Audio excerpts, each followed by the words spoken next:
What up, y'all? Welcome back. Welcome back. We are live back on Replicon Radio. Make sure you guys let everybody know the YouTube page is up and running. It's acting really weird today, but it is back up. But have no fear. We are still live always at repliconradio.com. All the time. And you can peep the replays on any streaming platform in the world. Spotify, iTunes, Apple, wherever you stream away. But we got to keep on going. So let's keep on going. We have a very special guest on the line, back for the second time, but we're going to call it the first time redo. Yeah. If you will. The Gore Father himself, SCUM. What up, y'all? What's up, What man? up, sir? How you guys doing? Fucking what's good in the world of Replicon today? We are we're just chilling, man. Just trying to I don't know, just living the best life over here, trying to stay safe, I guess, is the best thing. That's all we can do and shit is fucking live through this bullshit and fucking keep it moving. Hell yeah. Yeah, just trying to stay sane, trying to stay positive, and doing our best in our little world to help keep the underground moving and keeping the folks entertained the best we can. Yes, sir. We don't make dope raps like you do, at least not yet. No, hey, you guys are doing your own thing. You got the merch store, you got the radio show and shit. You know what I'm saying? Normally you guys got live shows that you host, but I mean, shit ain't. Live shows is kind of fucking scarce right now.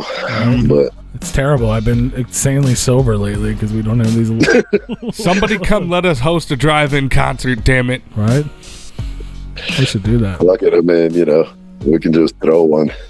There we go. Hell yeah. Let's put it down. We got a drive-in close to us, so. Oh yeah, there's one somewhere. I don't Belleville, know. Illinois. Yeah. There's one somewhere in like 2 hours away in Missouri that's doing like Toby Mac concerts and shit. Oh, nice. Yeah. We're gonna be Jesus freaks. There we go. Toby Mac was a member of DC Talk, if you didn't know. Didn't know. I still don't know either name that you just said to me. I can do some Jesus raps and shit. Fucking, it might not be very positive, but I can definitely do some Jesus He's gonna raps. rap about being the Romans that hung him up. That's Jesus. I'm gonna rap about being the cross. I'm like, man, look at all this weight I gotta fucking hold up and shit. Yeah. Oh snap. One set of footprints in the sand, my ass, you heavy son of a bitch. Right? That's terrible. Well, man, I wanna officially welcome you back to Replicon Radio. It's crazy to think it's literally been like almost 3 years since you were on this show, even though we've like interacted with each other probably a million times. You haven't actually been on since the first time. And for any of the one that's ever listened to Replicon Radio, they probably didn't listen back then, and I don't even know if you remember this, but it was literally like the first day of our independence, if you will. Yeah. Because we were forcefully removed from the studio we used to work for, and we had to makeshift have you on the show with a. We didn't even have a system. We had a sound bar and a cell phone in Dead Body Man's kitchen. But we weren't going to let the show die. We're like, we're not going to fucking let the show die. And then the next week, we were back in an actual studio with equipment that we eventually became our own. So I do remember it. I don't remember what tour it was because all of that shit becomes a blur, but I remember I was sitting on the curb behind the venue somewhere in Missouri, and you guys were explaining fucking the crazy process of how the shit was being ran, but I mean, we pulled it off the best we could. You've been a part of a lot of things we've done, but like even that, like the recorded interview is so crap because of us. Like we're just gonna basically call this the first official interview of SCUM on. This is your first time. Yeah. Yes. As a newborn virgin of Replicon Radio, I am back. I mean, I'm here for the first time. Here for the first time. But it kind of works out good because obviously we're going to talk about the new record that just came out, a freaking double LP. But not only that, we're celebrating 20 years of LSP as a whole, right? So like this is just a huge celebration all around, man. Like that's congratulations on everything that's going on. Even though it's a shitty year, it's freaking amazing for you guys so far. Yeah, we're making it work and shit. It's weird as fuck because we've always been a live label and shit, and touring was a crucial fucking part of the formula. But we're just putting out music and shit, and I guess hopefully next year we get to tour all these albums that were released this year. Hell yeah! Hopefully, man. I hopefully shit gets back to normal, relatively normal, sometime soon. Hope. That's the goal. If not, we're just gonna keep pumping out music until this shit is allowed, and then I'm gonna go on this fucking 18-month tour nonstop and shit. Big fucking. I'm like, yo, what y'all need and shit? I'll play the birthday party. I'll play the fucking, you know what I'm saying, kitchen fucking or mitzvah and shit. I'll play some dive bars. I don't give a fuck. You're just never going home after this shit. Like, I'm selling the house and I'm going on the road. Right? You should have people a permanently touring act. I live on the road, man. You're gonna need a lot of that hot chicken latte to keep you awake. Oh shit, man, that shit is the truth. But I mean, you know what? I think fucking as far as like these long tours and shit, I was inspired by that one, the Dead of Winter that Isham did. I think that thing fucking just kept going and going and going and shit, and fucking you're like, yo, he's still on the road. So every time, after that, I'm like, I go to bitch about being on tour for 6 weeks. I'm like, could be fucking 18 weeks, and I just shut my mouth and fucking don't complain. Right. But I mean, that's like you said, that's kind of what you guys have known to do. That's what you've lived. That's what you've learned. That's how you've made it as far as you have, because no one's just gonna know who you are if you're just on the internet or just at home. Even if you're putting out dope music, you got to get out there to the people. That's where it's at. That is true. It was weird and shit, man. We fucking, I mean, there was a lot more label tours than that, but as far as the ones that I've personally done and shit, I've done 20 tours, and Revolving Nightmare was supposed to be 21st, and, something out there was like, nah, it's the year of the 20 for you guys and shit. You're just going to have to fucking chill. And so I guess I'm going to have to wait till next year to do the fucking 21st tour. So basically you're saying this is all your fault. Huh? I guess. I guess so. And shit, I'll take the blame for it if nobody has to. Nobody else wants to. It's all fucking SCUM's fault, motherfucker. Well, since we're calling this the first time, I know we've already kind of had this conversation a while back, but I'm going to force you to have it again. We like to tell people's journeys here. We like to learn the story. Obviously, 20 years of lyrical snuff, 19th and 20th album. Your story is huge. We wouldn't be able to tell it here. We'll have to wait for the SCUM Father book, but we want to at least get the cliff notes, like kind of like, obviously, for people who are listening or know anything about SCUM, you're not originally from America. No. So how did your journey begin? How did we end up with SCUM and lyrical stuff? Like, how did everything kind of get started 20 plus years ago? Yeah, I really, when I came to this country, I didn't know if I was going to stay and shit. Half my family was over here and half my family was still in Russia. So I came here and I was like, well, I'm going to try this shit out, see how it fucking goes and shit. Fucking dodge the draft while I'm at it and shit, because, I don't do unpaid labor very well. And then I went to my first fucking concert and shit in this country, which was Slayer, Biohazard, and Machine Head. Wow. And that shit fucking completely fucking blew my fucking wig back, and I'm like, oh shit, this is what I want to do. That's how y'all get down in America. Damn. Man, I was like 130 pounds and shit, didn't speak no English. I went to this fucking show and I was like, man, this is fucking awesome. These ginormous fucking upside down crosses, fucking, I'm saying, the fucking pentagram eagle on fire, fucking just violence, fucking people fucking stage diving, cracking me in the head, fucking mosh pit fucking going. I'm being tossed around like a fucking voodoo doll or something. I'm like, this is fucking amazing. I want to do this. And then for the next few years, I really tried to make it in the metal world and shit. We had a grindcore band, fucking was really trying, putting out some cassettes and shit, fucking. Then I've accepted the fact that I sucked horribly, and while I still love metal, I wasn't meant to play any instruments. And then we fucking decided to try out this rap shit, mainly to piss people off and fucking, for the lyrics to be clearly heard and be as offensive as they get. And that shit kind of stuck. Like, at first it was a hobby, then it fucking and just became an addiction. And then, when Seville passed, unfortunately, fucking the business side of it landed on my fucking lap, and I've been going with it for the last 13 years on that aspect. For sure. And you just, you guys, and like lyrical stuff and all that, like that wasn't necessarily started to be what it has become. Was it just kind of your guys' outlet at the time to do what you guys were doing? Pretty much was and shit. When we started LSP, we really weren't trying to sign artists or do any of that and shit. The initial fucking concept was, we recorded some demos, we sent them out to fucking all these labels and shit, just like everybody fucking did then, you know what I'm saying? We sent demos to Psychopathic and Psychological and whoever else fucking remotely fucked with horrorcore and wicked shit, Real Life Productions fucking, because that was the end, towards the end of that era, but still active.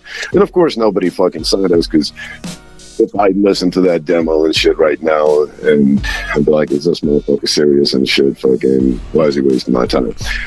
But we really wanted to do it, so we're like, oh, if nobody will sign us and shit, fucking, my brother was like, fuck it, I'll run this shit, fucking, and I'll fund this shit, and you guys just make the music. So initially it was just kind of fucking a self-publishing outlet and shit, to get in stores to get our shit heard. And then gradually, we found some like-minded artists that were like, well, fuck it, it's easier to work as a team. Let's team up and shit, and signed a few acts. And then gradually and shit, we added Dark Half and Smalls and started expanding out of state. And, then Seville passed, and pretty much all of a sudden that whole fucking fun aspect of, hey, I can just rap and do shows and fucking be a drunk idiot and have a fucking great time with it, and somebody else is fucking doing the accounting and paying for shit and booking shit. All of that went away, and at that point it was either I was going to continue doing it or we was going to fucking just disband the label, and I was going to keep going as a solo artist, because by that time we had a following, we had some fans, and it would be unfair to everybody on the label, so pretty much just took over the business side of things, and eventually we brought on investors and co-owners. But pretty much from 2007 on, it's been work, like actual legit job. For sure.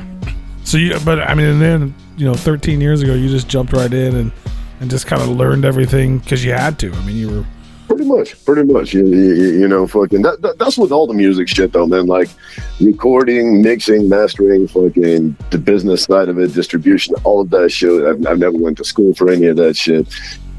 Probably if I did, I wouldn't still be doing it because it wouldn't be fun. So a lot of it was trial and error and shit. Fucking a lot of it was, talking to people, getting some advice. Some of it was good, some of it was fucking horrible, but you learn even from that.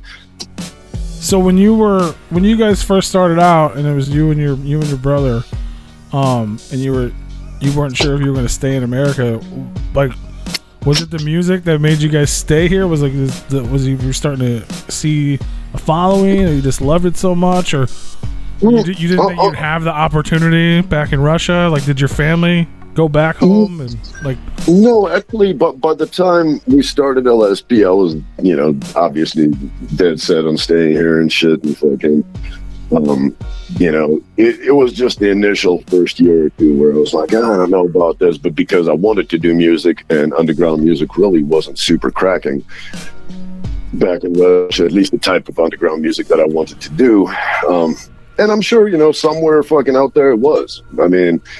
I don't know. The horrorcore scene is not that big in Russia, but it does exist. But at the time, I didn't know anybody fucking in the Russian grindcore or horrorcore world. So I was like, well, at least here I know, where to get equipment. I know where to fucking record. And it was just pretty much once I got into the music side of it and I started meeting people and networking with people, made some friends in this world. And I was like, man, this is kind of where I'm at and shit, and I might as well stick to it. And by that time, I learned enough English, and that was really my biggest, issue initially, is not speaking the language and trying to fucking make it in this foreign world and shit. Once I learned English, it really wasn't a fucking thing no more. I love it in Denver and shit. This is home. So with you not knowing the English or anything like that, what drew you to come to America? Like, what made you decide, all right, I'm going to come over here and I'm going to try and build something over here? It was honestly, it was a family move and shit. Fucking, my mom moved here. My dad and I didn't particularly get along and shit, even though he was still alive. So I was like, well, I'm going to bounce. I didn't know what I wanted to do, bro. To tell you the truth, fucking, like, I was kind of at the crossroads and shit and had no idea what I wanted to do in life and shit. I mean, I dabbled with a lot of weird shit back in the day. I mean, I wanted to be a jeweler and shit, and I went and took some courses for that and learned some shit. As a matter of fact, that's how I paid for our first fucking CD demo, was making label charms for these guys that owned the studio. I wanted to be a historian and shit, but then I realized that I fucking hate kids, so it really wasn't gonna fucking work out. There was a lot of shit that I wanted to do and didn't end up doing, and instead I became a horrorcore rapper. So go figure. It's funny how things work out like that. Mm-hmm. And you totally, but I think that's everybody, brother. I mean, when you're young and shit, you don't know what the fuck you're gonna do. You kind of dabble with different shit, and then eventually, if you're lucky, you find something that really fucking grabs you, and fucking, that's your calling, and that's what you enjoy doing for as long as you can. And if you're not lucky, you're fucking around, for the rest of your life trying to find that something. But I mean, I would imagine it's got to be crazy to think, like you were just talking about how the horrorcore scene back in Russia wasn't really popping, or if it was, you didn't really know about it or anything like that. I mean, thinking back on that, to look at what you've done here, like you've helped build it here, like because of people like yourself, Smalls, Dark Half, and other artists around that time. Like you guys built the entire genre of horrorcore in the United States, and I would imagine that's gonna be something crazy to think about and reflect back on. Like it wasn't anything when I came over here, but now it's this fucking huge thing.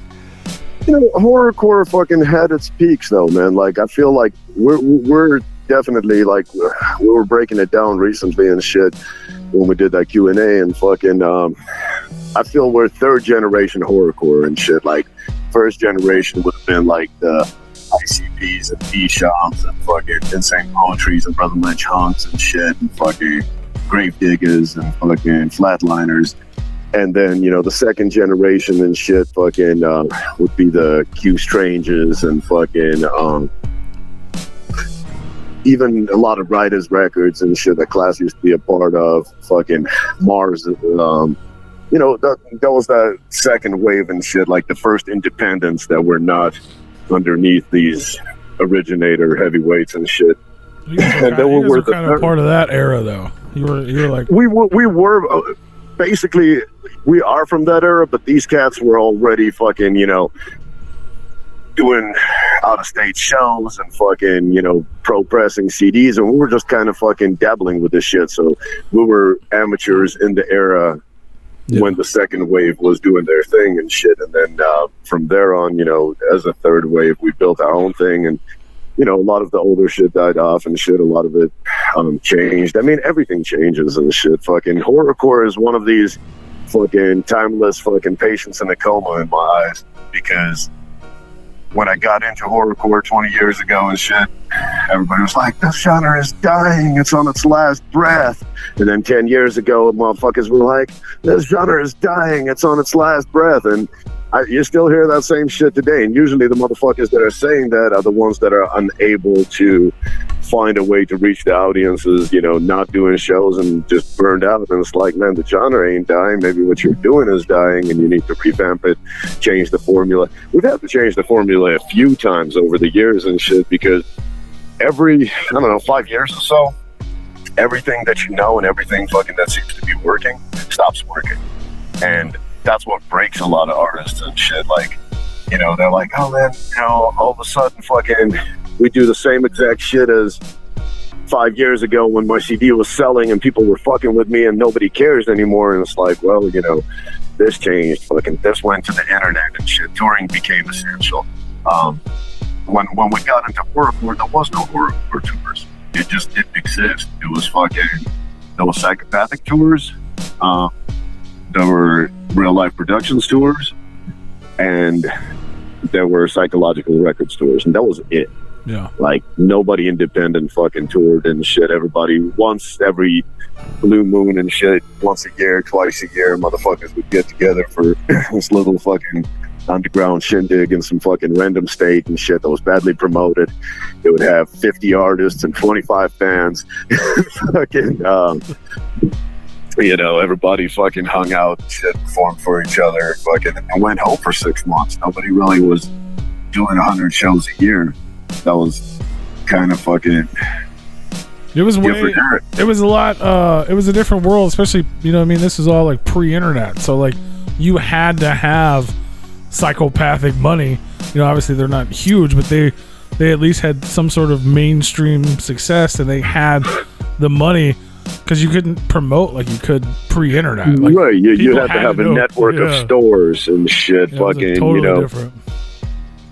And we started in that era. I do remember fucking having a little Rolodex with fucking all these mom and pop fucking CD shops and shit throughout the country that we would fucking send packages to, that would put up our flyers and posters, and fucking occasionally we would get burned and shit because the shop would go under. Occasionally we'd get a check and we'd be like, oh, this is fucking awesome and shit. Like, you know, people are really fucking with us in this small region that we've never been to and shit, which it's kind of a trip, because then when the touring actually fucking started for us, we started hitting areas where, you know, back in the day we were distributed through some local cassette shop and shit, and we'd run into some old school fans that are like, we never thought we'd see you live.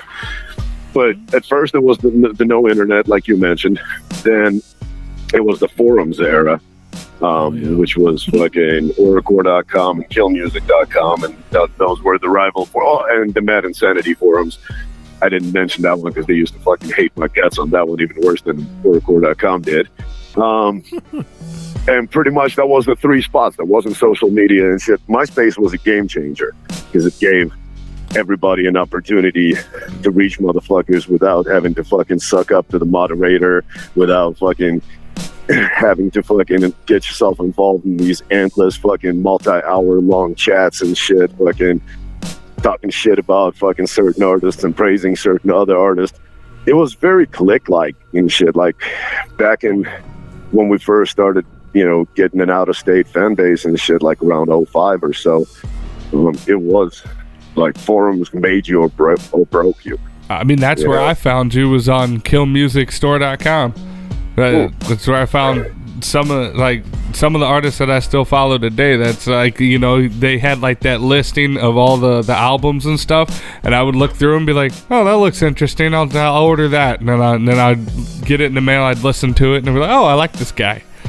So, same here, actually. That's how I fucking discovered Insane Poetry for myself and shit. Like, I wasn't familiar with his music till I found him on Kill Music. I know he was doing this shit for a long fucking time before that, but if it wasn't for Kill Music, I would have never heard it, because, you know, it was, like you said, you pretty much go to a store, and if it looked like it fit, you know, people bought CDs and cassettes based on covers. You'd be like, oh, well, the cover looks fucking pretty brutal and it's in the right section, so I'm just gonna gamble and fucking buy it and see if it's any good. Right. I was talking about it a couple weeks ago. Me and Rue used to go down to, they had a Street Side Records, just a record store around here. We used to go there just to get like free promo and stuff, or they like corner cassette tape samplers and things. And I'd always look for, like, I was a big ICP fan, like, since forever. So I'd always try to find like that one that you couldn't find anywhere.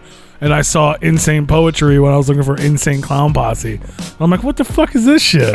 And like I walked around the store, like I kept showing it to him, like, because it had a fucked up cover. But I was like, why is it poetry though? It didn't make sense to me. I'm like, does that mean they're rapping, or is it spoken word? I don't know. I'm just gonna get it. And I ended up getting it because it was like $6, and I was like, that's how I was trying to find ICP, and I saw this crazy Insane Poetry CD, and I bought it. Hey, that's how I bought my first death metal cassette, and I still fucking love death metal and listen to it all the time. But first time I ever heard death metal was fucking Death, and it was Leprosy and shit. And I was like, well, never heard of them, but You know, the band is called Death, and there's a rotten dude on the cover and shit, so I'm just gonna check it out. And I got it, and at first it kind of fucking shocked me because I was listening to a lot of thrash metal, and I'm like, this shit is heavy, but then the dude starts growling, and you're like, I can't understand him. What the fuck? And then it was like drugs because I kept going back, and I'm like, this shit is pretty dope. I don't care if I can understand him. And next thing you know, that's pretty much all I was listening to. That's crazy. I don't know what he's saying, but I like it. Right. Hey, you know what, though, man? I feel that way, and, you know what I'm saying, I might fucking offend, and that's not my intention by any means and shit. I might offend some chopper rappers out there and shit, but that's how I feel about that shit. It's like, I listen to a lot of chopper rap, but I can't understand what these motherfuckers are saying half the time and shit. Mm-hmm. It's just the pattern and shit that I enjoy. Same thing with death metal. I'm like, it's not, you know what I'm saying? Like, it's where a voice becomes an instrument. Just the cadence, yeah. Yeah. Right. And, you know, and if the flow is good and fucking, it's like listening to Old Bone and shit, man. You know, if you fucking read the lyrics and shit, that shit is pretty garbage. You know, there's a lot of fucking extra rhyming words that don't really fit in that are thrown in and shit. But the flow is smooth as fucking shit. So you're like, man, this shit is my shit. And you don't even care that fucking it's not the most lyrical thing in the world, you know? Yeah, for sure. As long as if it's easy on the ears, it doesn't really matter. I mean, that's why to counteract that, that's why a lot of music today is popular, because they don't care what they're saying, they just like how it sounds. I mean, right, they took that and ran with that. You know what I'm saying? They did. They took it and ran with it. Like, you just put a nice beat on it and bob your head, and people are gonna love it. Yeah. Throw a catchy hook, and everything in between doesn't really matter. But you know, that's a lot of music and shit, because we normally do so many fucking live shows and shit and tours. A lot of the times, by the time you go on and shit, it's late. Motherfuckers are drunk. But they're not going to fucking catch that clever fucking punchline that you have in the middle of the verse, no matter how fucking dope that shit is. They're going to remember the choruses, the beats and the choruses, and their overall energy. Sure. And if they like the chorus, that's how they're going to refine that song. And then they might actually hear that clever punchline and be like, oh, that shit was dope. But initially, when they first hear it for the first time live, it's just a hook. It's, you know, oh shit, yeah, you know, cut her from the pussy hole up to her throat. I can dig it, you know? I can feel that one. Right. That's funny. So going back a little bit, when you first came over and you guys were doing, what was it, Down Syndrome? Yep, that was the Grindcore project with our fucking 3 cassette releases, straight to cassette, fucking 96, 97, and 98. That's awesome. The fucking youth days. So you were doing that, and obviously you mentioned the first thing you saw. You ended up in a Slayer concert. Obviously, you love that type of music. What was it? Was there something that drew me to rap? Yeah. Like those a few acts that specifically contributed to me fucking getting into rap, because initially when I was, you know, during that era, I didn't really like fucking hip-hop. To me, it was the commercial aspect of it. I'm like, man, that shit is fucking radio music, and I really wasn't fucking with it. It would be Body Count, which I'm still love to this day and shit, fucking, because it was that crossover of fucking heavy fucking music and shit, but with violent fucking rap lyrics. Yeah. And then it was Isham, which, same thing, up to this day, one of my main influences and shit, fucking don't sound nothing alike, but at the same time, you know, if it wasn't for Isham, I wouldn't have discovered fucking wicked shit in the first place. And I would say Onyx, because I was a huge Biohazard fan and shit, and fucking when they dropped that Slam joint, it really wasn't horrorcore, but it was that fucking energy and shit. Like, you know, I listened to that Back the Fuck Up tape, and I was like, man, not really my fucking type of lyrics and shit, but it's just angry. Makes you want to punch people. So I would say those 3 fucking groups definitely had a big fucking factor on me transitioning into listening to rap. And then from there, you know, I heard ICP and I heard Twisted, and all of that came later for me and shit. Like, as a matter of fact, the first time I seen Twisted, we didn't know who they were. We went to go see Mastermind of Nadas and shit, who happened to be opening the Freak Show tour, and fucking ended up staying and liking the headliner. That's crazy. So even as a kid, you were just drawn to the darkness. I mean, you like the Slayer. 100%. That never changed. It went from fucking brutal metal to brutal rap. Lord have mercy. Somebody pray for this man. Like he's just That's kind of a lost cause. But I was a very angry kid and shit. And you know, and that's why I think fucking horrorcore does help fucking cats and shit. Like, I don't feel horrorcore is for happy people and shit. Like, if you have a perfectly normal life, if you ain't never been through no fucked up experiences and shit, if you're healthy, wealthy, good looking, fucking, you know what I'm saying, from a normal fucking family and household and shit, you probably don't want to hear about fucking, you know what I'm saying, bitches on meat hooks and shit and fucking chainsaws being driven up pussy holes. You know what I'm saying? That's probably not your thing, and it shouldn't be, because otherwise, you know, you make me worry, like, man, that's a motherfucker that's gonna grow up and fucking eat his roommate and shit. And we're not talking sexual. So, but for a lot of kids that, you know what I'm saying, have fucked up lives and shit, fucking myself included, angry music fucking is that release that makes you feel better and shit, and fucking you know, I feel it's therapeutic and shit in a way, and fucking 100%. That's why a lot of the times when people are like, man, why do you do this fucking filthy fucking gross shit for a fucking living and shit, why are you fucking up these kids? I'm like, I'm not fucking up these kids are already fucked up when they find this type of music and shit. I'm helping them fucking deal with their fucked up reality. 100. That's 100%. Yeah, that's, you know, obviously, like, there's different forms of it too. Like that was one of the things for me, for sure. It was like the darker side of music almost made me happier, because it was like you get to release the darkness that's inside of you without, you know, in a positive way, I guess. You know what I mean? Well, like that and you don't feel like there's anything fucking wrong with you, man. Like, you feel that you belong to something and shit. That's one thing I've always appreciated about the Juggalo culture, is that fucking, you know, it's society within a society and shit, where the outcasts are welcomed and shit, and normal people are fucking looked at kind of funny, like, man, what's the normie doing here? You know what I'm saying? Like, fucking, so it gave us all something to fucking click up over. I mean, it was the same thing with fucking death metal and shit. Like, before fucking Metalocalypse and fucking all that shit, and death metal bands doing world tours, that shit was about as underground as it got and shit. It'd be like fucking,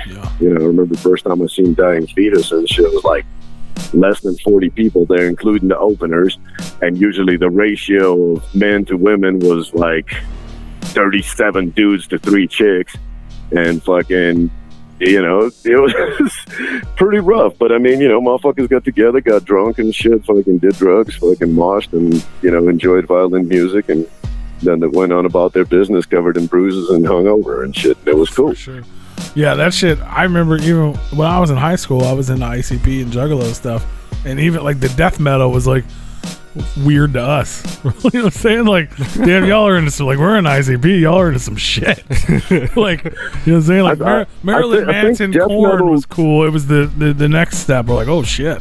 No, I fully agree, and I think that was the struggle that we've always had until we accepted the reality and shit. And it was like, out of 50 Juggalos, only 5 of them are gonna like horrorcore. Like, because there's always, with ICP, there was a funny element. It was dark humor. Mm-hmm. Like, yeah, they're talking about some murderous shit, but it's kind of, it's playful, you know. Right, you know what I'm saying? It's a lot of pop beats that nobody even caught on to, but yeah. It's entertainment. It's that, hey, you know what I'm saying, I'm into some weird shit, but, you know what I'm saying, fucking, I'm not that goddamn weird. And then horrorcore pretty much, to me, like, took all the funny element out of it. You listen to, like, Q Strange's Creation to Execution or something, ain't nothing funny about that shit. Yeah. It's just mass murder and dismemberment. Just terror. And so it was the same thing with, like, death metal and grindcore versus Metallica or something. You know, Metallica had heavy songs and shit, but, you know, their shit wasn't just fucking brutal butchery for no fucking reason. And same thing, you know, out of 1,000 kids that like Metallica, only 3 would end up listening to, like, Dying Fetus or Suffocation and shit. Fucking.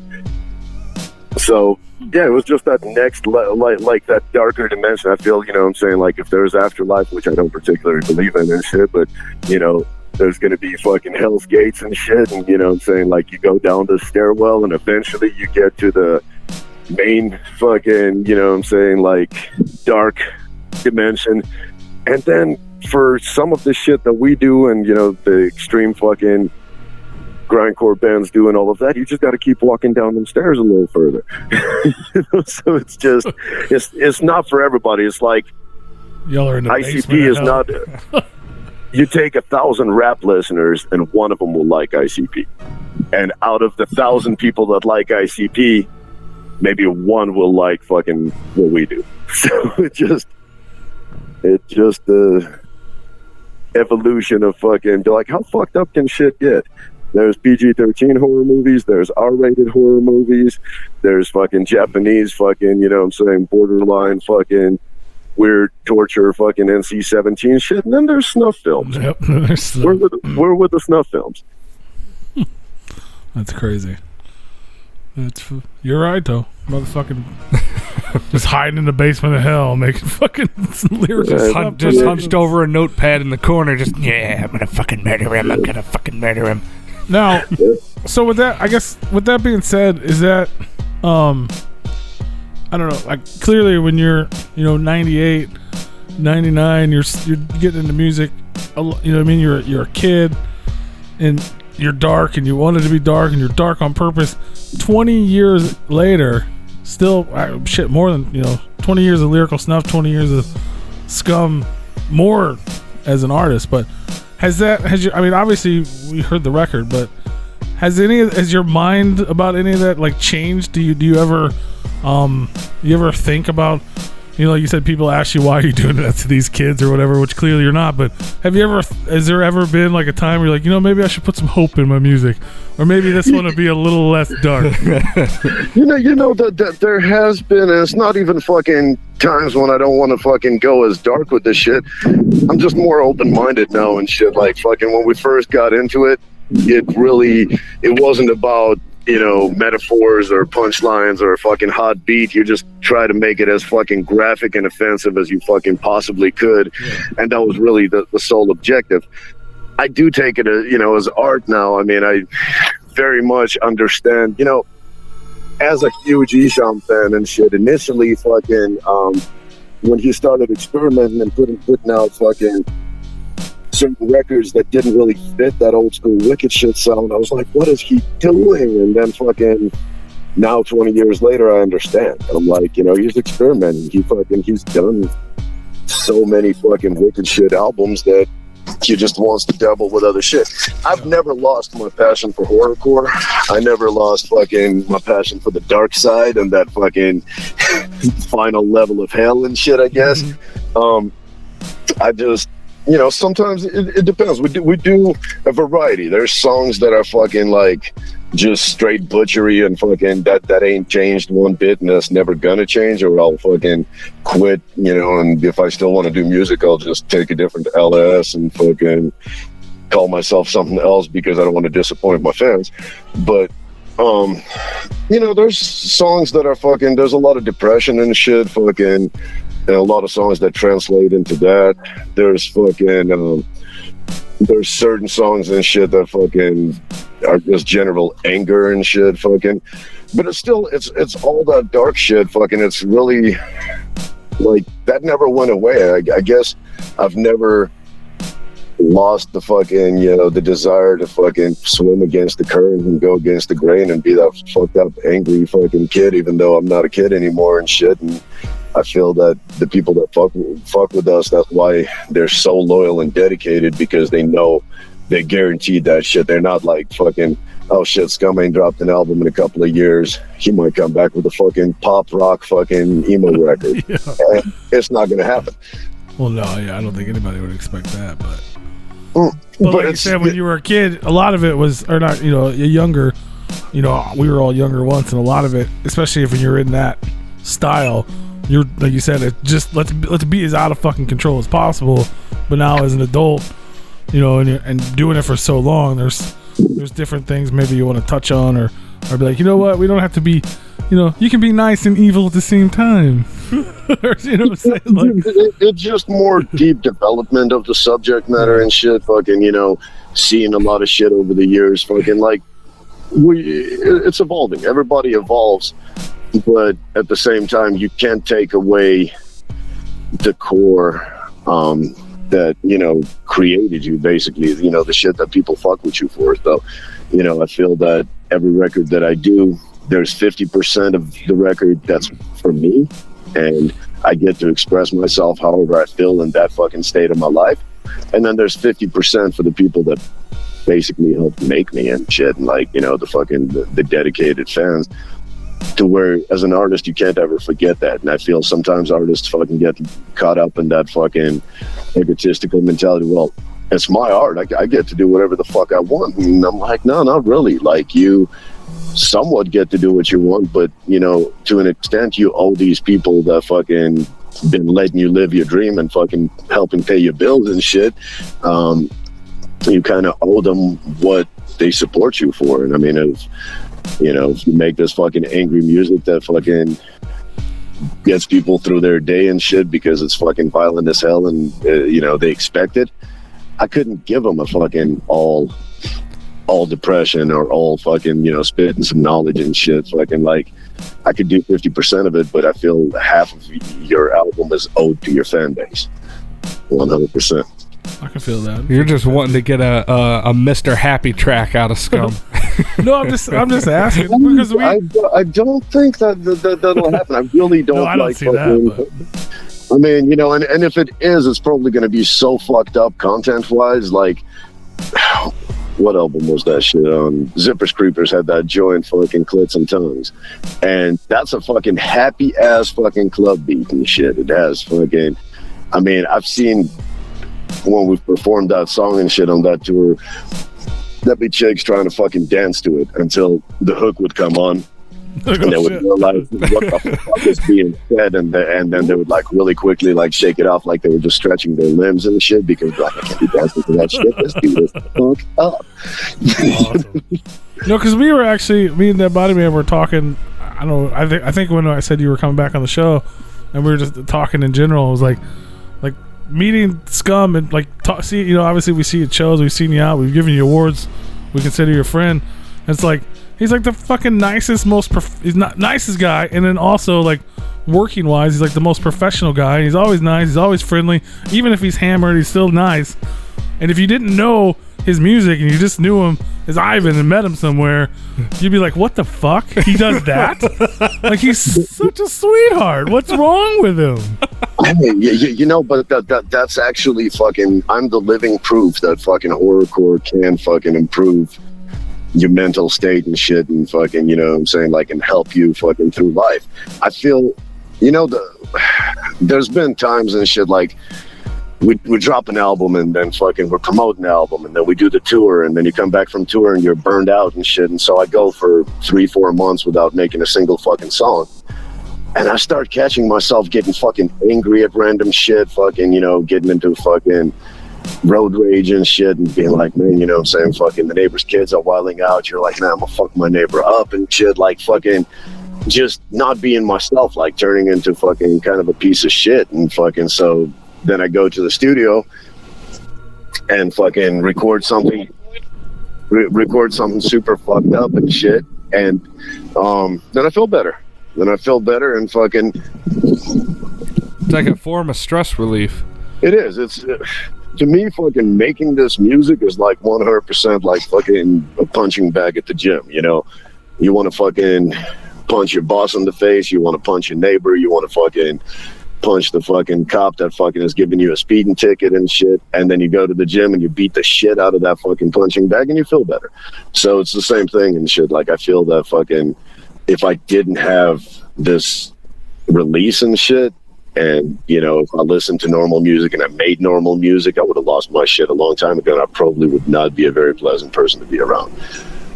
I hear you. Well, that's the same. That's what I was saying earlier. Like, as the listener, same type of deal. You know what I mean? Like, you can listen into your favorite horrorcore or underground artists, like killing people and doing fucked up shit.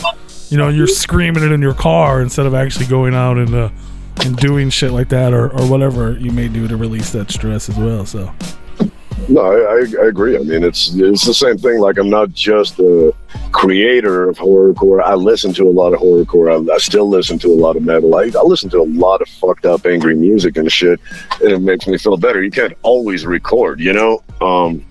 Sometimes you just gotta fucking actually listen to it and shit. But I've always liked angry music. I've always fucking relied on angry music to release anger. It's crazy to me that fucking, like, when the shows return and shit, motherfuckers are talking about there might not be fucking mosh pits anymore and shit, at least for a while.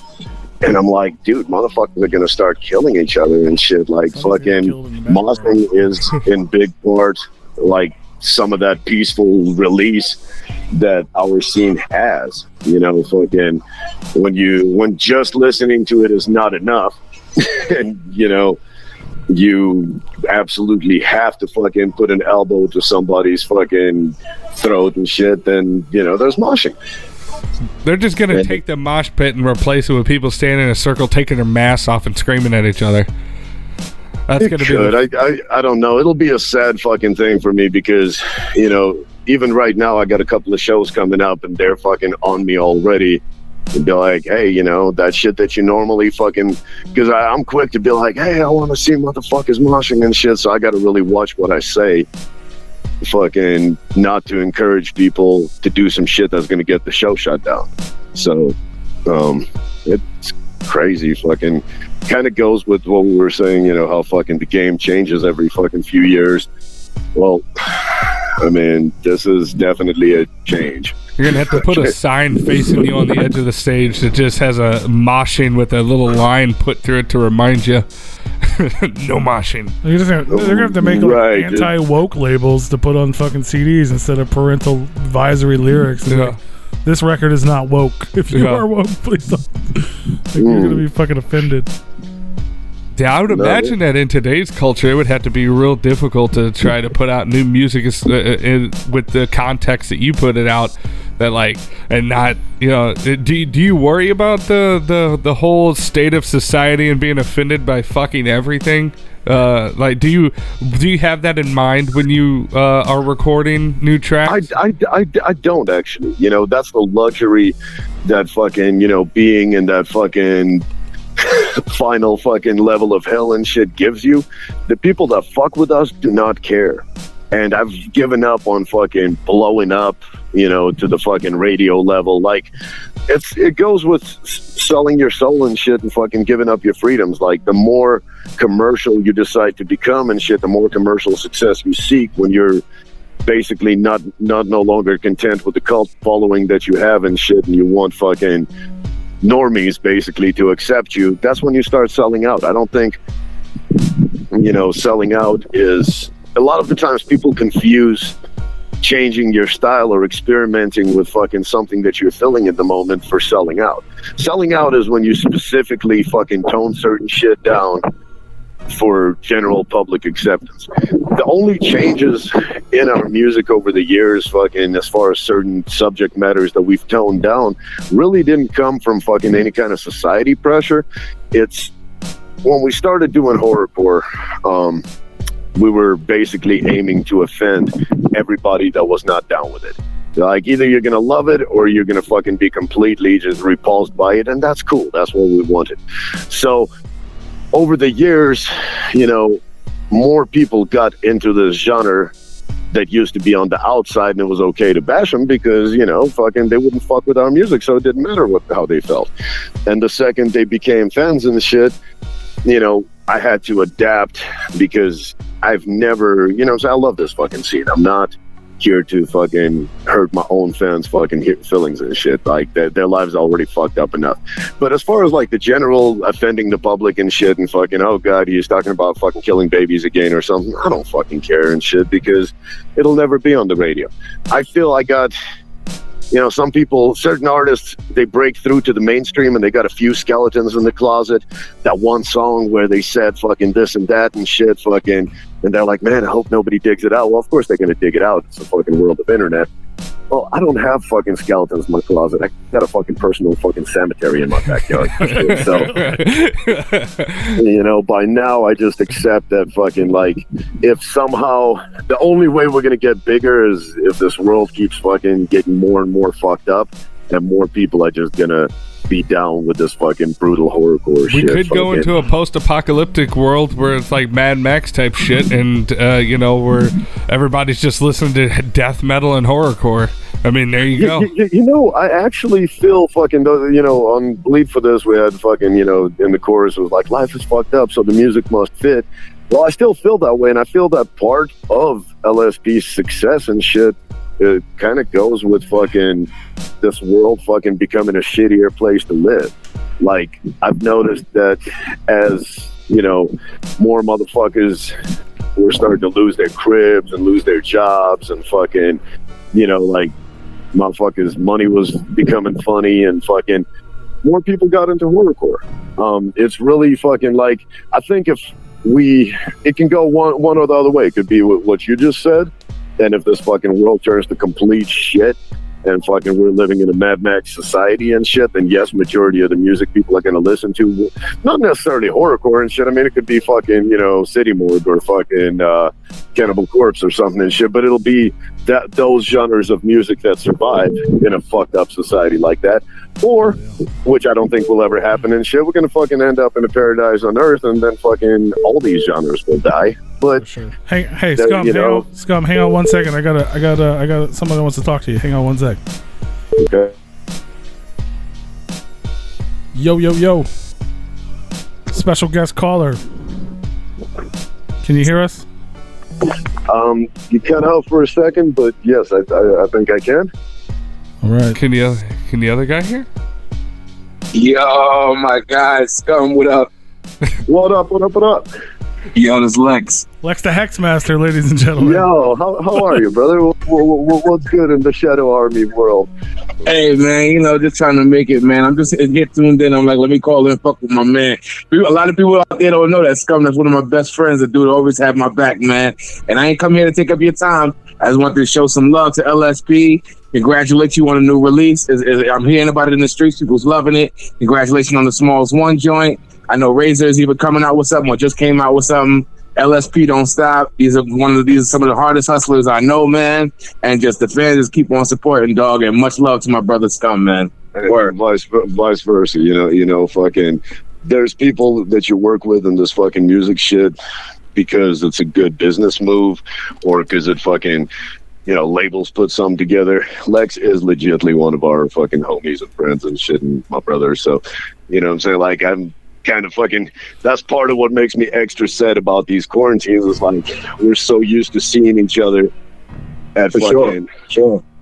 tours, shows, whether we're touring together, whether we're fucking he's coming through my city or I'm coming through his city and shit. We get to hang out, party, and now, like, we're all sitting at the fucking cribs. All right, eating and shit, getting fat and shit. Word.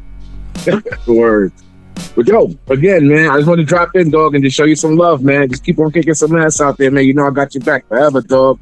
Word. Vice versa, my brother. All right, man, I'm going to keep on listening. Yo, shout out to Replicon Radio, always showing love to the underground, yo. Hell Peace out, fellas. Much love, Lex. Thanks, man. Much love, brother. All right, yo. Peace out. Oh, that was a pleasant bonus, and shit's always good to hear my man's fucking voice. One of these days, I mean, whether Denver opens up or New York opens up and shit, or fuck. Honestly, I don't think that these quarantines are gonna stop fucking what we do and shit. Like, I feel that people are gonna listen for a while. You know what I'm saying? There's gonna be certain casts that stop coming to shows altogether, but at the same time, I feel the need for live music and shit and fucking, you know what I'm saying, kicking it with fucking your, you know, dysfunctional family of outcasts that we're all a part of and shit is gonna overcome the fear of this fucking virus. So if legal touring does not resume by sometime next year, I guarantee this shit is gonna fucking go to warehouses. The underground's gonna go underground. Yep. go to underground, and I have no problem with doing illegal venues and shit. Like, anybody listening, if you want to book a SCUM show, I'm saying it, It does not have to be a legal, legit venue and shit. I will come perform because that's what we do and shit. The prohibition didn't stop motherfuckers from drinking booze. Nope. That's true. Don't you actually, I guess I'm kind of ahead of myself. Don't you actually have like a couple shows booked? I do. But it's a trip and fucking there's different technicalities and shit. We're gonna be in Salt Lake, Utah and shit fucking this Friday. Is that benefit show with Young Wicked?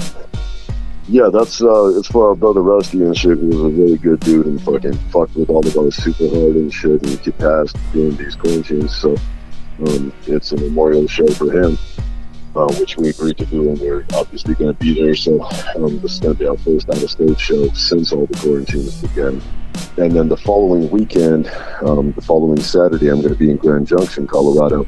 So if anybody from Colorado or surrounding areas is listening and be like, man, there's no Denver shows. There can't be no Denver shows. It's 50 cap with fucking mandatory seating, 25 feet away from the stage, mandatory masks.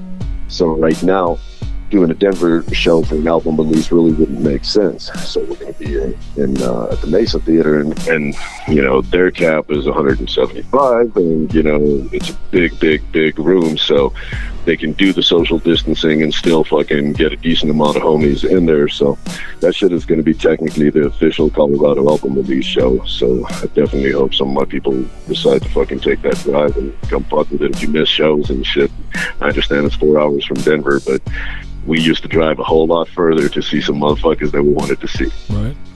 Shit, half of us, well, all of us here, but half the people listening to this will probably be driving real far this weekend because it was supposed to be the gathering of the Juggalos this weekend. Right, so 4 hours, 5 hours, 6 hours, that ain't shit. I mean, living in Colorado, other than every time fucking there's a new gathering location, the rumors are like, it's gonna be in Colorado, and it never happens and shit. Yeah. Like, I think the fucking closest drive for us was Oklahoma City, which wasn't my favorite gathering, but it was still fun. But I mean, that was 9 hours. Normally we're expecting a fucking 20-hour drive, 22-hour drive. I mean, think about the West Coast Juggalos and shit. Them cats would go in like 2-3 day drives just to get there, Shit's wild.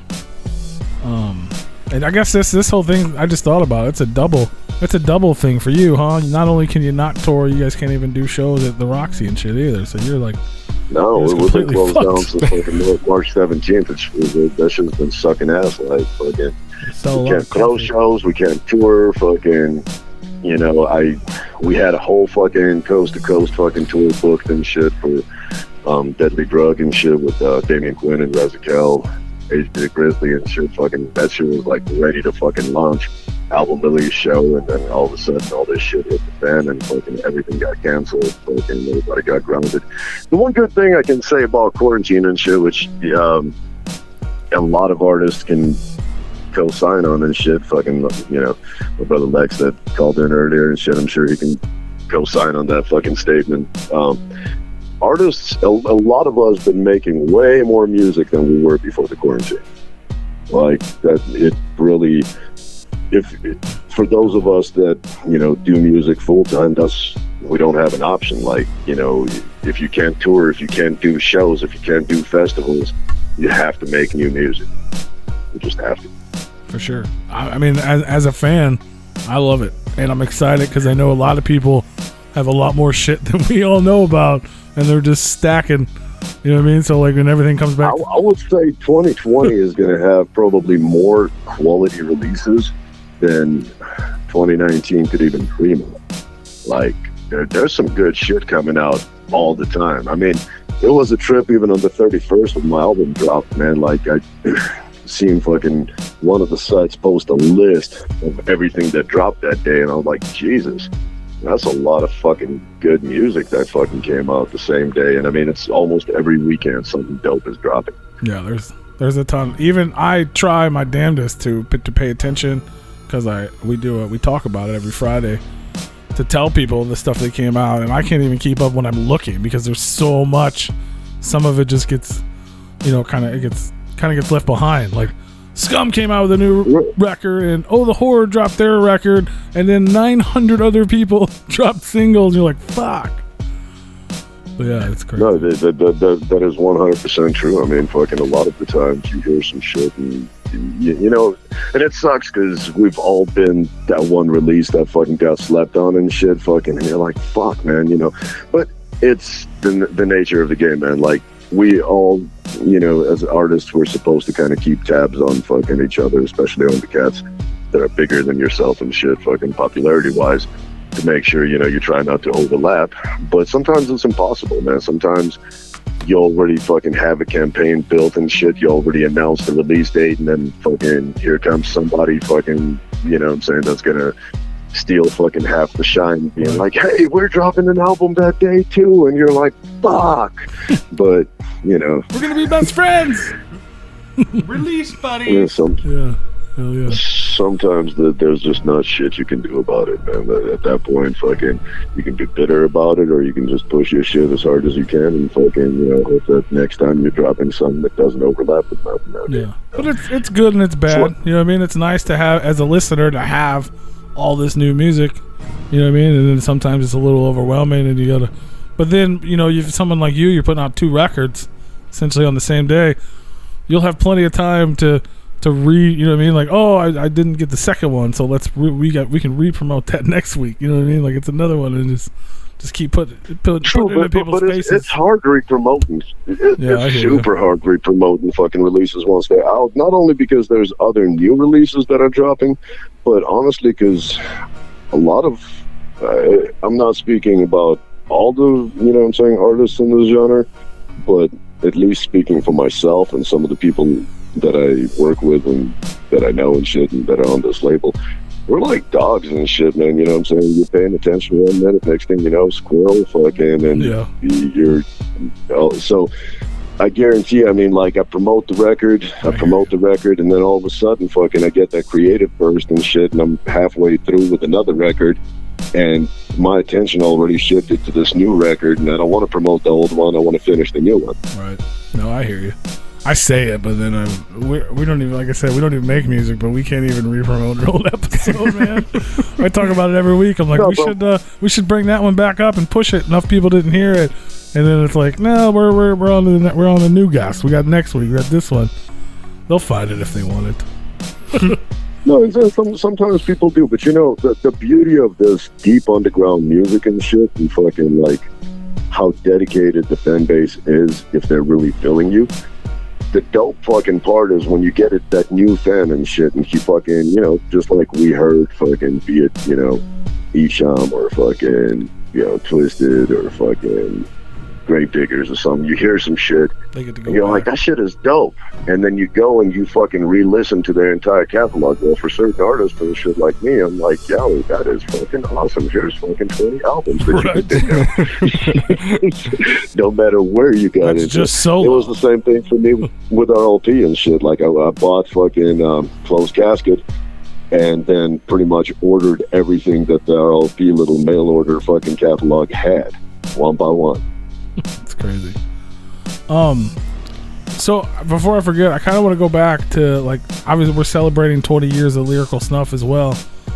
So when you guys started doing that, when was it, I guess it was your brother's idea to start, like, finding other acts, not just you and him, to, like, how did it become? It was kind of a combination and shit, man. Like, here's the thing. We started signing other Colorado acts because, you know, realized that fucking with throwing shows and with networking and shit, fucking, it's easier to fucking be a team than to fucking do it all yourself. Yeah. As far as signing acts from other states, it was a combination of us starting to do out-of-state shows and actually meeting a lot of cats that were dope and had similar fucking passions and goals as us. And then it also helped with the fact that Seville moved to Indiana, so he got exposed to a lot of the Midwest scene and shit. And we pretty much, you know, we were no longer just Colorado based. I mean, fucking the business operations were being ran out of that. As a matter of fact, at one point, shortly before his death, there was actually 2 LSPs. There was LSP and LSP Midwest, because we decided to start splitting some of the workload to where I was going to concentrate on the Colorado side of things. So it's where we had the fan base already, and stats were down, and fucking they were helping feed us, and we had a good following. and he was going to start adding acts from the area where he lived, which Seville signed Dark Half. You know, that was his last signing before he passed, and pretty much, you know, work on outside of Colorado. So we were going to try to attack the country from two different sides. When he passed, there was really no point in fucking keeping two headquarters, two fucking rosters and shit, so we just combined it all. But initially, fucking the expansion happened with him moving out of state and residing in Indiana for the last 2 years of his life. That's crazy. So obviously, there's been a lot of acts, or there are currently, but one big one, obviously, one half of MMMFD is, and you mentioned him earlier, how you actually like found him as a, or you know, like you heard about him. How did you end up meeting IP, and how did he end up, like you being a fan of him, end up him being part of the label with you? Like, how did that? And obviously, it's been a huge team since then. We booked him for the Unbound Underground Festival that we were throwing in Denver. Him and JP the Hustler, they both came out and rocked that show. Which at that time, you know, there was a few cats on the label that were big fans of the music that he made, and I mean, in particular, Faith and Chaos album, shit was just still one of my all-time favorites that he's ever released. So that was the beginning. You know, that was the first time we brought him out to Colorado. We did a show together. We did a few other shows after that. We did the first collab that we ever done, which was Generation X, and that went over real well, which was kind of the founding stone to the Triple MFD in the future, because, I mean, a few years later, Insane Poetry was signed to LSP, but we didn't do Triple MFD fucking right away. We just done a lot of collabs, and, you know, it was this natural chemistry and shit that we just, you know, eventually, at one point, we're like, man, we've done so many fucking songs together and shit, and they're good-ass songs. We should do a whole fucking album. And, you know, Random Acts of Violence came out, and I feel that while that was the first Triple MFD album, it was still in a way a collab album. It wasn't a group album. There were good collabs. Like, we still worked on the same formula of, hey, you know, fucking one of us writes a fucking 16 and a fucking hook and shit and sends it to the other one, and the other one does the other 16. So it wasn't until Unsubs where we were sitting fucking writing the shit back and forth fucking in person and actually working as a group. So I feel that, like, Random Acts of Violence was the last Insane Poetry and SCUM collaboration album, and then Unsubs was the first actual Triple MFD, the group project. And ever since then, we've just been polishing the formula and trying to fucking get better at it as a group. But yeah, that would definitely have to be like a big mindset change, that from the collab to the in-person and group writing. Hell, even when I'm like the weeks that I have to miss the show, but I'll call in, it's just not the same. It like then being in person and be having that in-room chemistry. So I could definitely understand, like, that. Yeah, this one we did together, but it was a collab. But the other one, that one was actual, like, the first group album. I like that you put it that way, because it does make a lot of sense. No, yeah, and from there on, it's been a group and shit, and I absolutely love doing Triple MFD fucking songs. This shit's completely different fucking mentality than creating SCUM songs. When I sit down and whatever I'm feeling and shit is what I end up with. When we do Triple MFD, a lot of the times we push each other to work on fucking beats that we normally would have never picked.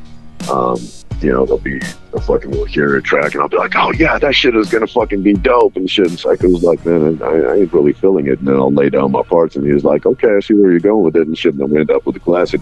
Vice versa, there's been tracks where he picked and I'm like, the fuck am I gonna do to it? And then you hear what he starts writing and you're like, all right, yeah, I can bounce off of that. And we're working on actually the volume 2 to Deadly Drug right now, because since we got fucked out of the tour and fucked out of an album release show and shit, we decided that basically by the time the touring can resume, we're gonna fucking have a volume 2 to this album, so people will be able to not only pick up volume 1 and see volume 1 perform live, but they'll have a new record, so they're not like, oh, they're doing a tour for an album that came out a year ago. They're like, now we're gonna be doing a tour for its sequel. Part 2. And at the same time, Right, but at the same time, performing songs off of Volume 1 for the first time as well, which is why we're doing it as Volume 1 and 2 and shit, because it wouldn't make sense. I mean, yeah, we could make just a brand new Triple MFD album, but then why are we fucking, playing so many songs off the first one and shit? So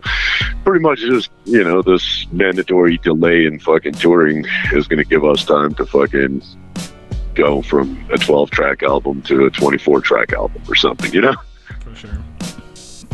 Sure. Let me see. So I guess jumping ahead 20 years, because I could keep you here all night, but I don't want to keep you here all night.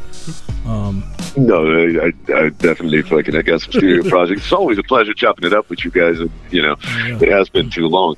But yeah, let's jump ahead to the modern day of LSD, fucking for sure, old, worn down, but still not broken, and fucking still motivated to make music.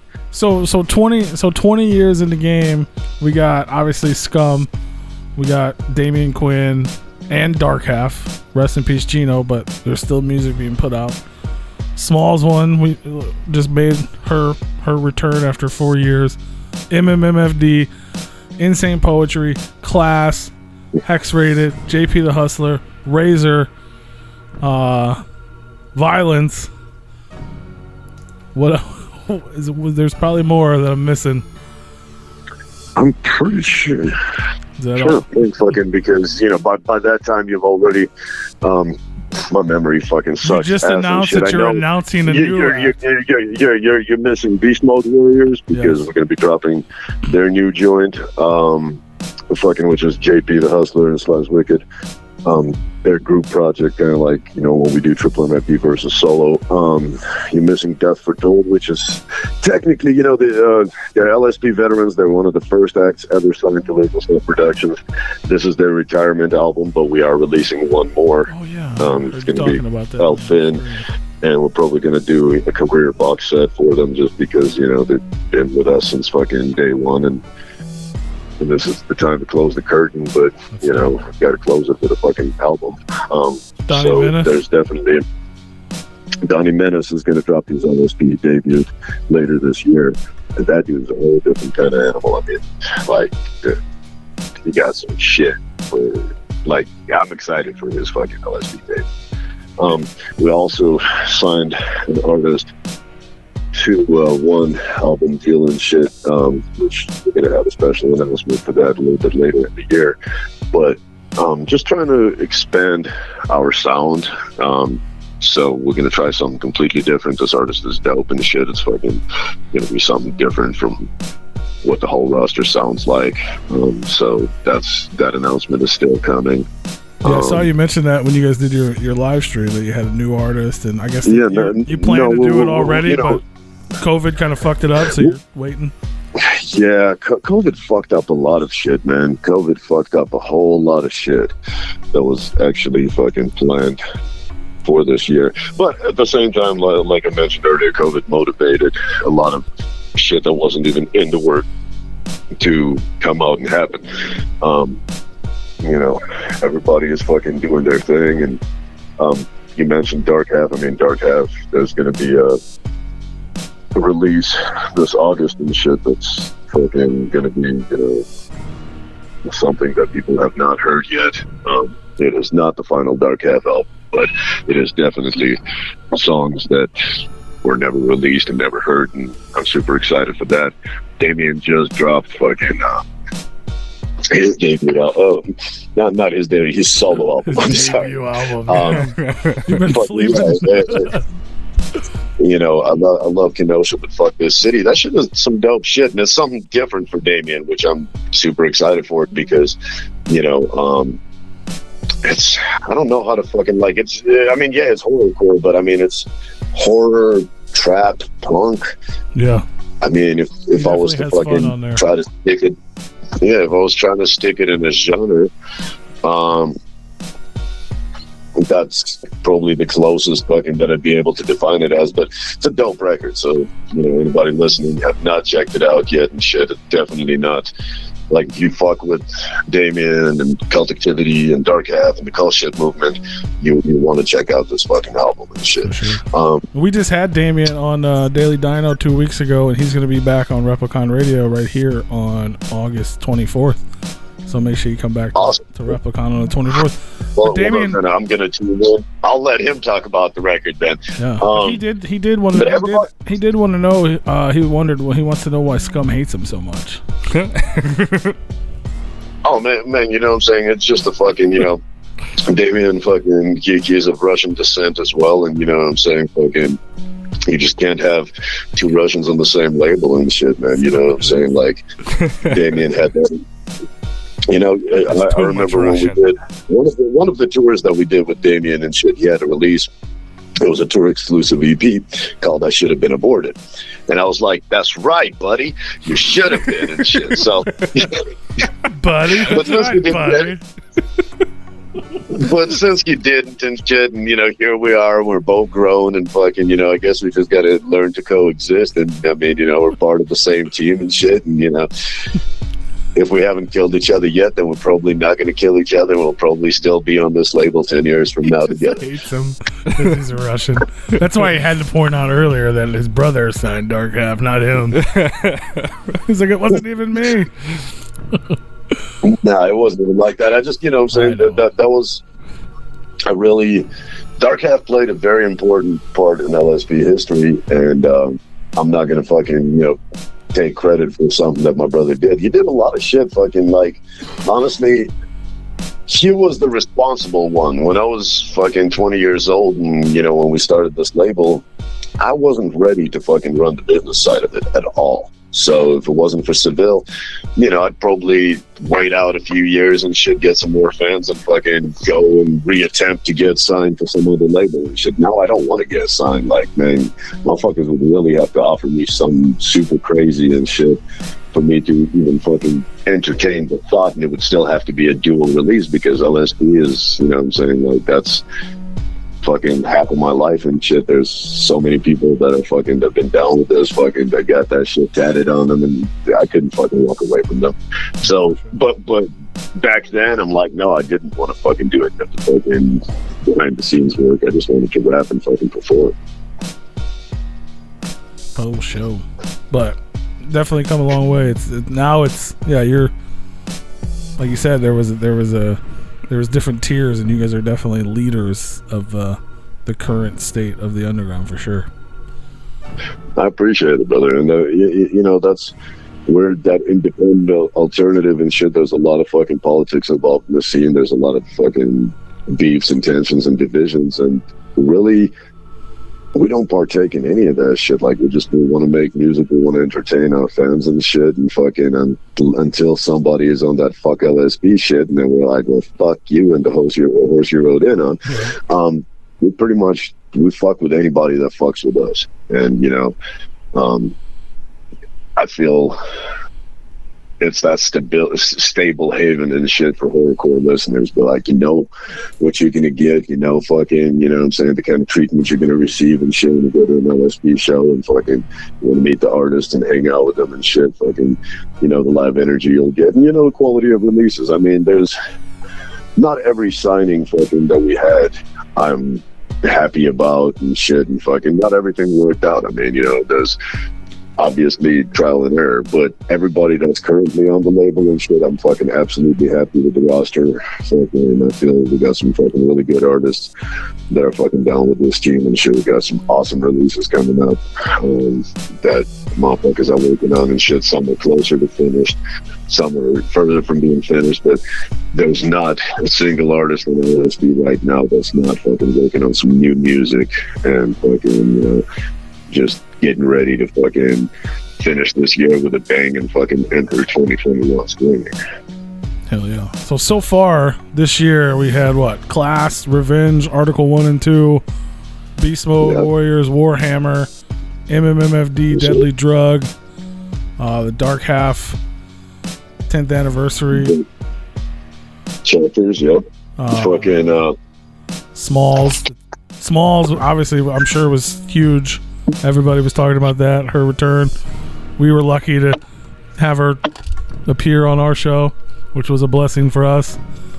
The Violence debut with Class and Hacks, the Damian Quinn record we just talked about, and then now, as of 3 days ago, the brand new double album from SCUM, Out With The Old, Volume 1 and Volume 2.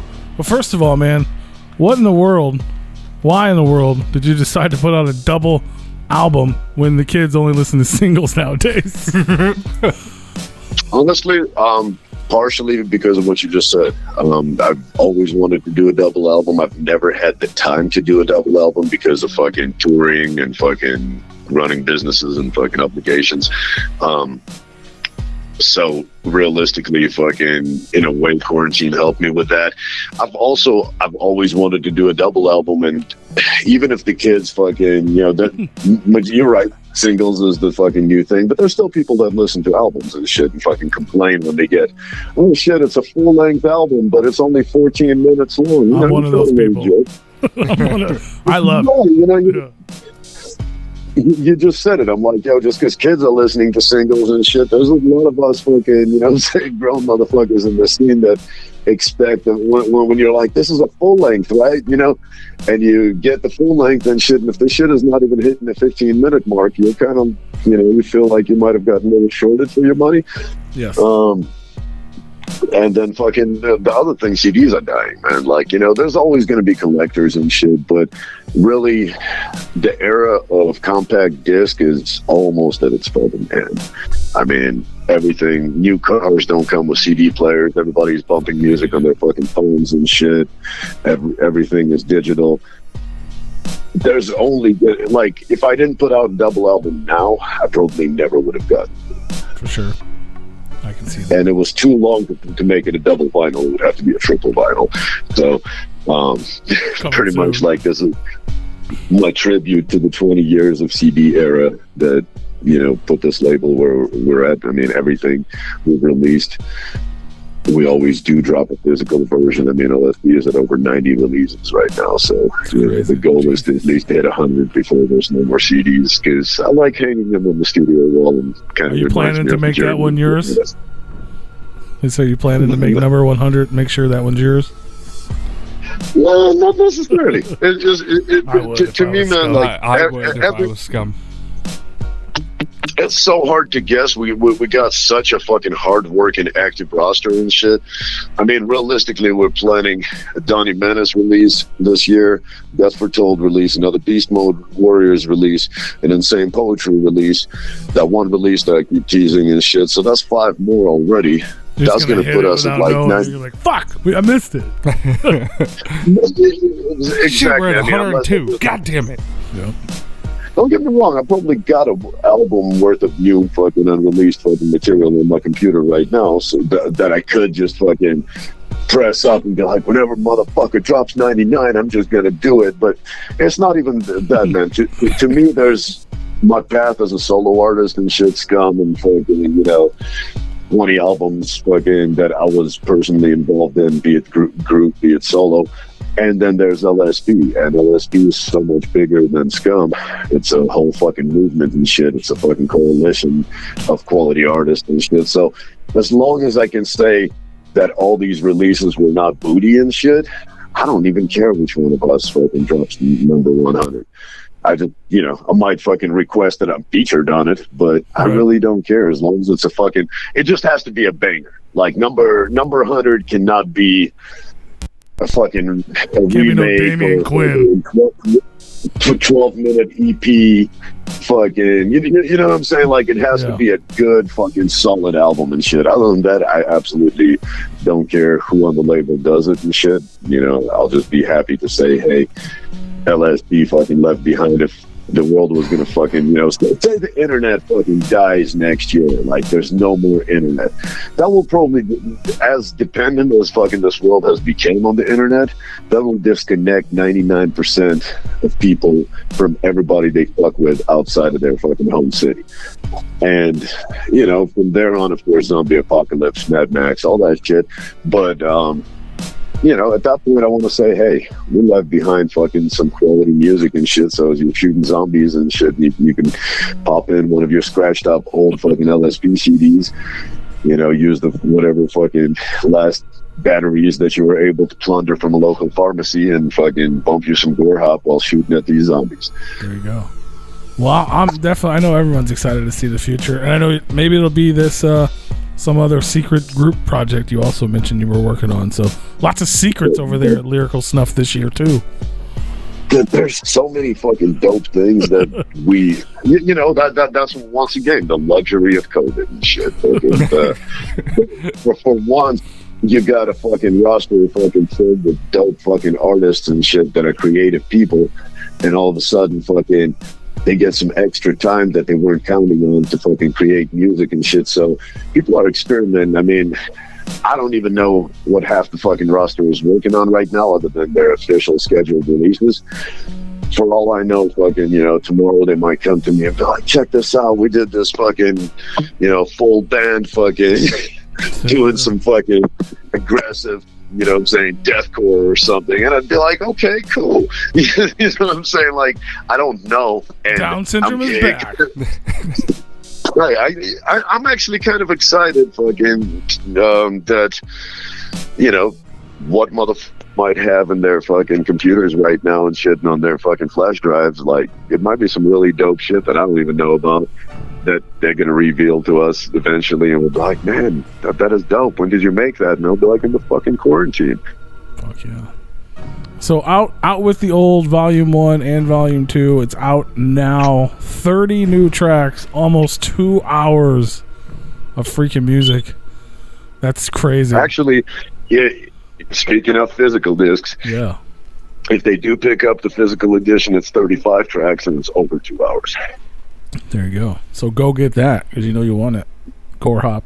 You know, also somebody asked me before and I fucking thought about it and shit, and you know, we did that for the digital pre-orders, but I'm gonna fucking just put it out there because it costs you really the same and shit to fucking buy the album digitally versus buying a physical copy. And there's certain cats that don't have a CD player and fucking they listen to everything on their fucking phones or laptops and shit. And there's certain cats that are fucking, you know, shipping takes fucking a while, especially international shipping, and they're like, I don't want to wait for 3 weeks to fucking get this.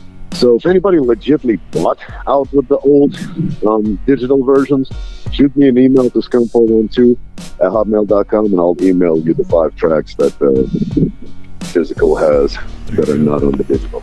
That's what's up. So you get the 5 new tracks, but you gotta buy it. You can't just stream it on Spotify and say I streamed it. Yeah. You gotta buy it. I'm sure somebody will leak it eventually. I mean, I'd rather them not because, you know, I've really worked on this album for 2.5 years. Right now. I got a wife and children, but we'll play it on the break. No, we're not gonna do that. But yeah, man, this is huge. It's a huge record in its own. Just I want to go. So Volume 2 is all collabs, and this list is insane. We got Insane Poetry, Morbid, Schizo, Gravedog, Cody Manson, Bakelo, Boondocks, JP the Hustler, Buckshot, Frodo the Ghost, Blaze Dead Homie, Ross Dilliams, Resnick, Smalls One, Twisted, MC Val, Bloodshot, Damian Quinn, Donnie Menace, Death Plus, and Ouija Mac. I know most of those people. It's fucking nuts, bro. That is nuts.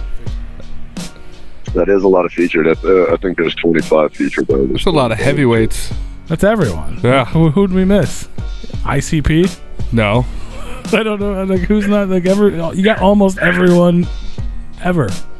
It's huge. You know, the goal was to find a good balance between established fucking artists that we fuck with and we work with and shit fucking over the years, and the up and coming artists and shit that fucking are dope and that just need fucking more opportunities to be heard and shit. So that's one thing that we do take pride in and shit. Like, if you're dope and fucking, you know, your name happens to pop up when a song is being created, we'll put you on that song and shit. A lot of the times people, you can buy a feature and get somebody on your album, but you can't get on their album. Yeah. Unless fucking you know them and shit, or fucking, you know, you're signed to their label or you're in the network.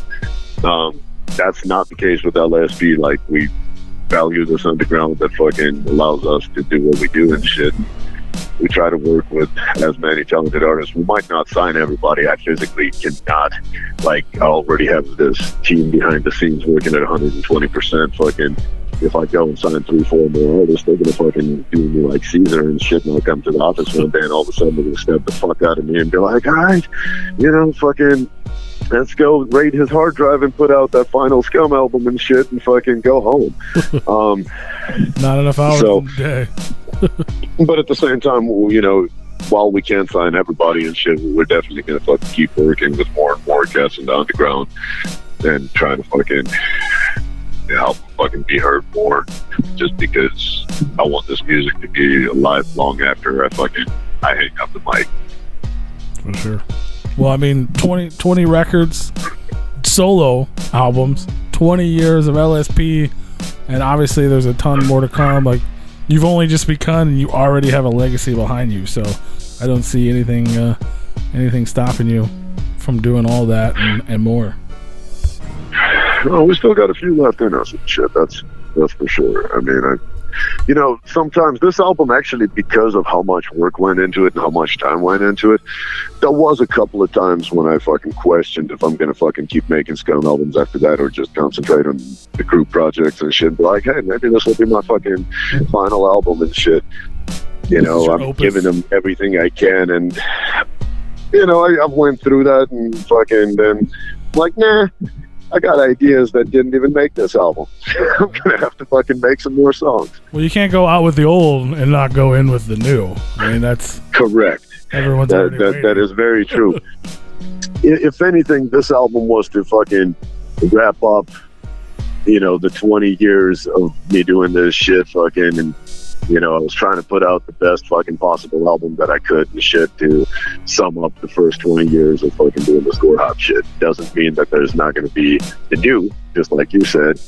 I just feel that fucking, you know, there's certain things that I want to see change in this scene and shit, certain things that I'm kind of burned out on, and pretty much I want to re-enter this post-quarantine era with a fucking new mentality and shit, and fucking pretty much just continue doing what we've always done and just building our own lane, man. Like, we work with anybody that is down with us and fucking, you know what I'm saying, wants to work with us and shit, but at the same time, I don't want to attach ourselves to fucking somebody else's vision and dream. I want this team to build its own fucking path.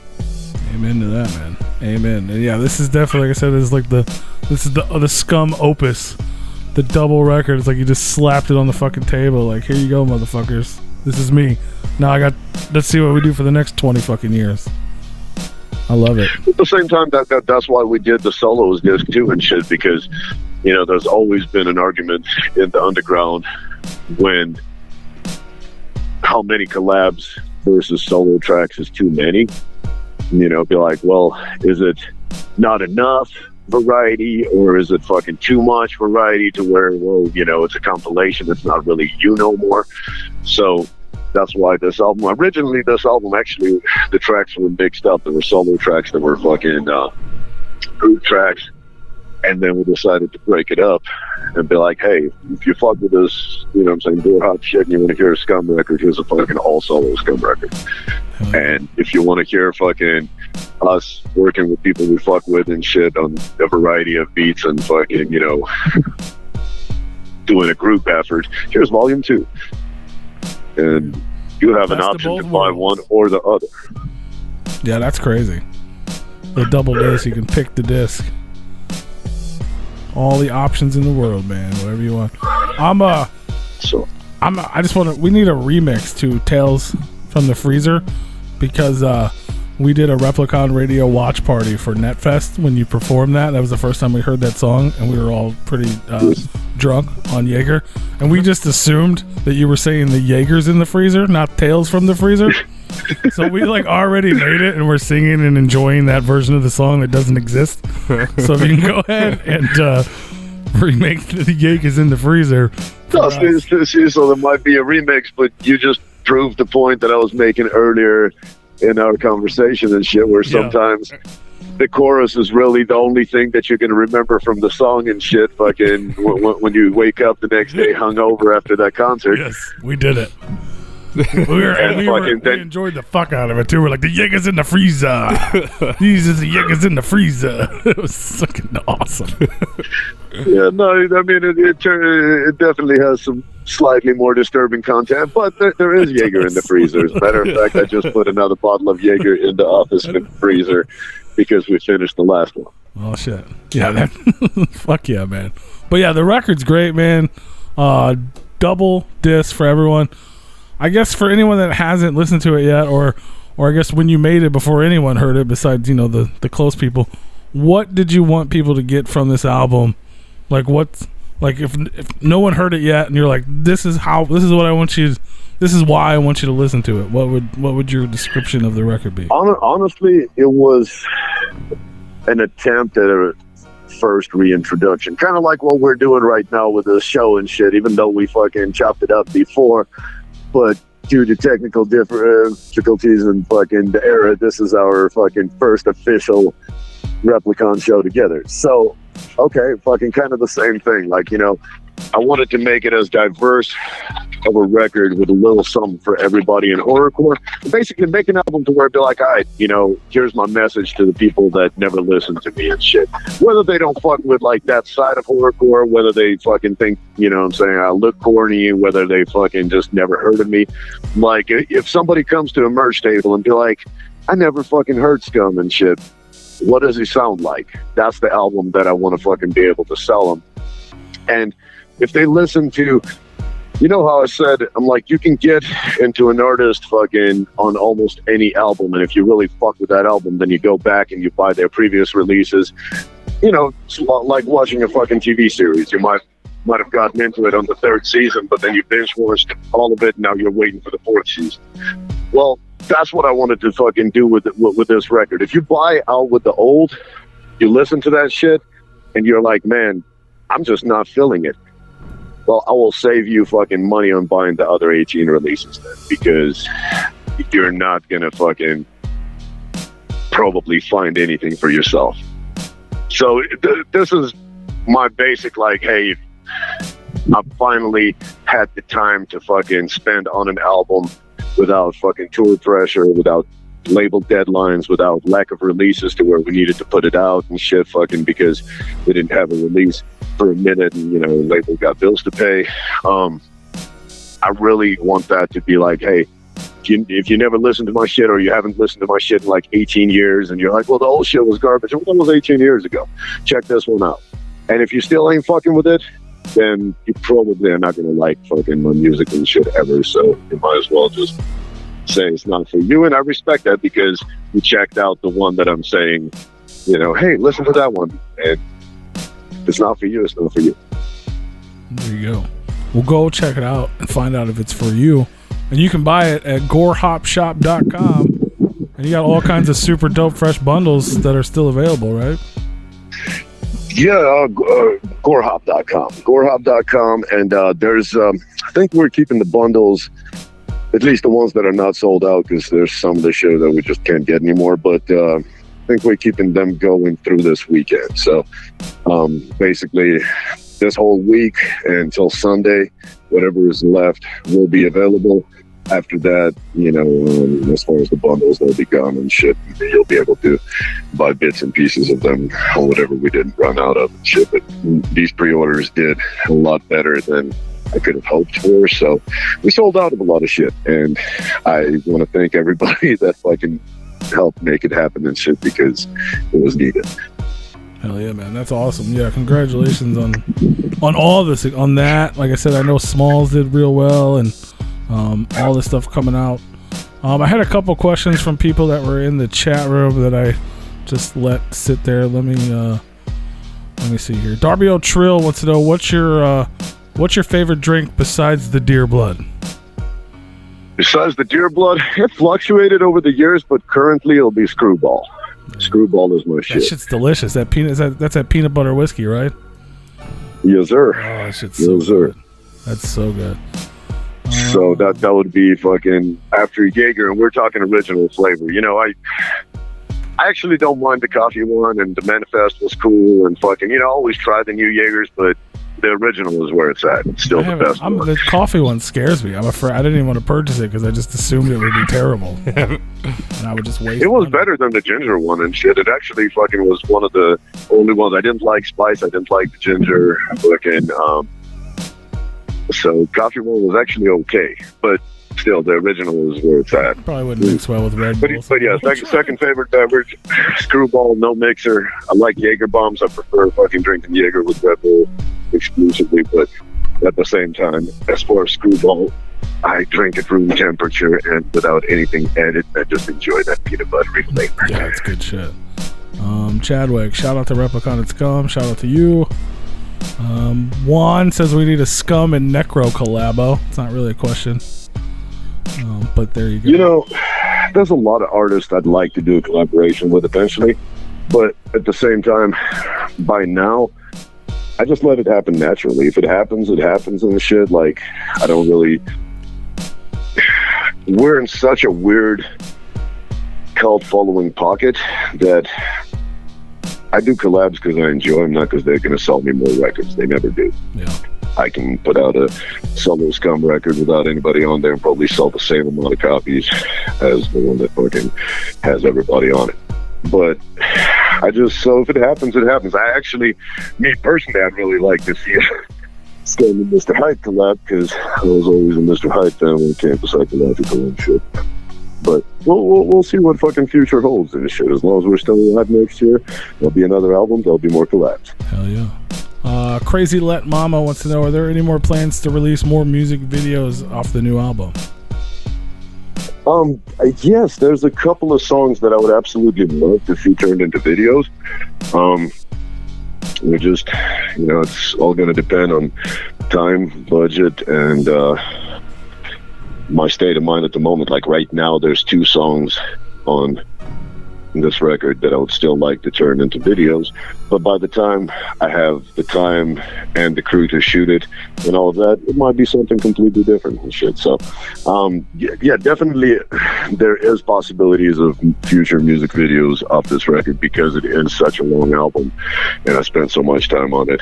I don't feel that putting out another 1 or 2 videos and shit would hurt. Hell yeah. And that's basically the only way to re-promote, like we were talking earlier. Like, it's a video, it's off of this album, go buy this album. Right. No, we definitely need to do more videos and shit. Fucking, it'll cost money. Doing more of those. Fuck yeah. Wiggles wants to know, when can we expect a SCUM grunge album? SCUM grunge album? Probably never, because while I fucking like some of the lyrics in grunge, I don't even know if that means grudge the genre or grudge like Frankie Grudge. Maybe both. I thought you was talking grunge music like Nirvana and Soundgarden. Then I realized who asked it. It clicked in his brain as he said it. It came out. And he go, oh. That's how I read it too. But then I was like, wait, I think he's talking about Frankie. Little Denver. Connect. I've known Frankie for a long fucking time. We've done some songs together and shit over the years. We just have our own lanes. I mean, you can expect, possible future tracks, but probably not a full album together and shit. We've been in our own lanes for 20 years now and shit. Then you guys could just do a grunge album. Now, as far as a grunge album, if that was a legit question, cool. As a metalhead, I was absolutely false with how grunge fucking killed 90s metal. So, probably never. No SCUM Nirvana connection. Nope. I dig. Now I want to see the whole Denver. I want to see like the Denver connection, Denver family album or some shit like SCUM, Axe Murder Boys, Frankie, like just the whole Denver connect. There's been some compilation albums and shit over the years in the past that featured a lot of fucking dope fucking Denver artists. I mean, it could happen and shit. It would just fucking, it's trying to get everybody on the same page and shit and fucking, get everybody's personalities not to clash and shit. Fucking everyone would hate you. It'd be fucking incredible. Talk about offending people. People already can't fucking heed, you know what I'm saying, for a lot of things that are affiliated with the Denver scene. And motherfuckers got to realize that, like, you know what I'm saying, fucking Denver scene is what made me. And fucking a lot of cats that fucking were in this scene and that are still doing their thing, they have their own lane, they have their own politics, they have their own fucking captains and mentality and shit. But at the same time, like, you know, oh, how can you fucking, you know, work with so-and-so and so-and-so and shit? It's like, oh, because we come from fucking that Denver Underground, and we come from an era of Denver Underground that was fucking amazing. And it's not the same. I still love Denver with my entire heart and shit, but the scene is not what it used to be. And that was a peak that was so fun and fucking, and it's not that it, you know what I'm saying, it's bad by any means. It's just there was that super fun era that involved a lot of these artists and shit that fucking was just the golden days. Kind of like with gatherings and shit, man. You guys, you know what I'm saying, like, go to all the various locations, but everybody has their favorite. For me, it would be Cave and Rock, you know? Yeah. And fucking that certain era that associates with times, fucking circles of homies and shit, age, what you was going through and shit, like, those were my favorite gatherings and shit. I'm not saying I didn't have fun at the ones after that I've attended, but, you know, so that era of Denver music and shit will always have a fucking special spot in my heart and shit, regardless of fucking, you know, how far everybody drifts apart and fucking what everybody does and, you know, how everybody feels and shit. Fucking, we still have that fucking history and those memories. Absolutely.